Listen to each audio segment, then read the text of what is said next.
Hello, good morning. Ayan na po sila.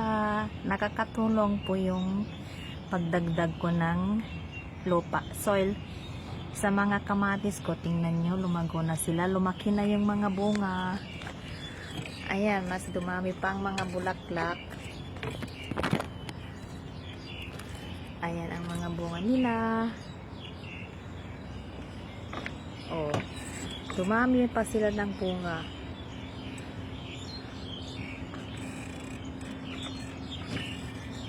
Ang dami ng bunga dito, oh. Kailangan ko nang lagyan ng net kasi pag makita na naman ng mga squirrel to, di ako na naman ako dito.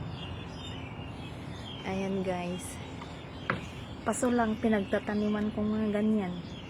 Oh, paso lang yan, pero kailangan mo rin alagaang mabuti. Dapat diligan, lagyan mo rin ng fertilizer. Parang tao rin ng sa pag-aalaga. Kausapin mo rin sila, pinapatugtugan ko rin sila.